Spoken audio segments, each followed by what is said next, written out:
अस्सलाम वालेकुम नाजरीन, मैं हूँ हाफिज़ मोहम्मद हमज़ा और आप देख रहे हैं HM न्यूज़। नाजरीन, पाकिस्तान में सेनेट इलेक्शन का ज़ोर अरूज के ऊपर है। हर तरफ एक ही गूंज सुनाई दे रही है कि इस दफ़ा सेनेट का मार्का कौन मारेगा। नाजरीन, सेनेट के कुल अरकान 104 होते हैं और हर सूबे को 23 अरकान मुंतखब करने का टास्क दिया जाता है, यानी कि हर सूबे से 23 रुकने सेनेट जो हैं वो मुंतखब होकर आते हैं।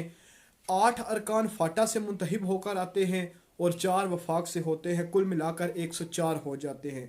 अब हर सूबे से 23 इसलिए मुंतखब किए जाते हैं ताकि तमाम सूबों को यकसा नुमाइंदगी दी जा सके। यानी कि अब पंजाब की आबादी बलूचिस्तान से ज़्यादा है, लेकिन पंजाब के भी 23 होंगे, बलूचिस्तान के भी 23 होंगे, ताकि हर जगह पर जो है वो यकसा नुमाइंदगी हो सके और किसी को ये इख्तलाफ ना हो सके कि हमें नुमाइंदगी नहीं दी जा रही। नाजरीन, फाटा के 8 अरकान जो होते हैं वो फाटा की जो MNAs मुंतखब किए जाते हैं वही उनको सिलेक्ट करते हैं। वफाक के जो 4 मुंतखब अरकान सेनेट से होकर आते हैं उनमें 2 जनरल नशिस्तें होती हैं, एक टेक्नोक्रेट की होती है और एक खवातीन की। जो सूबों के 23 अरकान मुंतखब होकर आते हैं उनमें 14 जो है वो जनरल नशिस्तें होती हैं, चार जो हैं वो टेक्नोक्रेट्स की होती हैं, 4 खवातीन की होती हैं और एक जो है वो अकलियत की होती है। अब जो जनरल नशिस्तें होती हैं उनको जो सूबाई MPA हजरात होते हैं वो मुंतखब करते हैं। खवातीन की जो मखसूस नशिस्तें होती हैं उनको जो खवातीन की मखसूस नशिस्तों के ऊपर जो MPAs या MNAs हजरात होते हैं वो मुंतखब करते हैं। और जो अकलियत की होती है उनको जो अकलियती नुमाइंदगे होते हैं जो मखसूस नशिस्तों के ऊपर असम्बली में या सूबाई असम्बली में आते हैं वो मुंतखब करते हैं। अब इस दफ़ा का जो मार्का है उसमें फवाद चौधरी साहब ने यह कहा है कि हम 28 से 30 PTI जो है वो 28 से 30 नशिस्तें आसानी से हासिल कर सकेगी, यानी कि इजीली वो इन नशिस्तों के ऊपर कामयाबी हासिल कर सकेगी। सेनेट के जो उम्मीदवार होते हैं जो मुंतखब होकर आते हैं सेनेट में, उनकी मुद्दत 6 साल होती है। यानी कि 2015 में इलेक्शन हुए थे, अब 2015 में मुंतखब हुए थे वो 2021 तक रिटायर हो जाएंगे। जो 2018 में मुंतखब हुए थे वो 2024 में जाके वो उनकी मुद्दत पूरी हो जाएगी और फिर दोबारा इलेक्शन होंगे तो उनकी जगह नए उम्मीदवार बनकर आएंगे।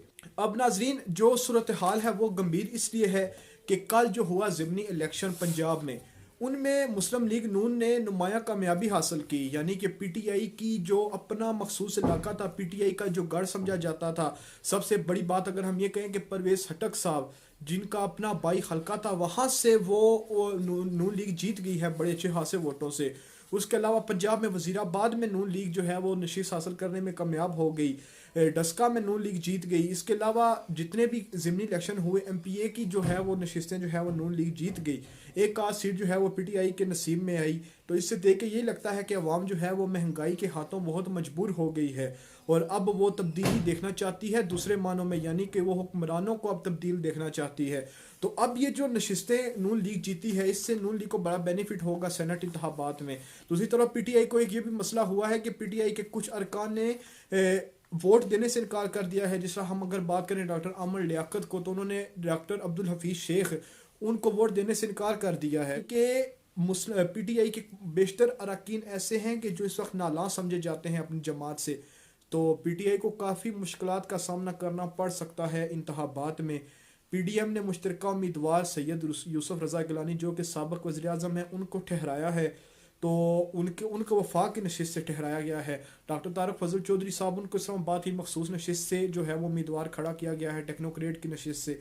तो अभी देखते हैं कि हालात क्या होते हैं। 2 मार्च को सेनेट के इंतखाबात होंगे, तो सेनेट के इंतखाबात में अगर तो PTI कामयाबी हासिल करती है तो उनके पास अच्छी खासी मेजॉरिटी आ जाएगी, अगर नहीं करती तो फिर जो है वो PTI को आगे जो मुस्तकबिल में कवानीन बनाने पड़ेंगे उनमें काफ़ी मुश्किलात का सामना करना पड़ सकता है।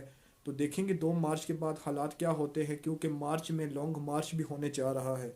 तो अगर PDM सेनेट में भी कामयाब हो जाती है और मार्च में भी कामयाब हो जाती है तो फिर हुकूमत का दड़ा तख्ता होने से कोई नहीं रोक सकता।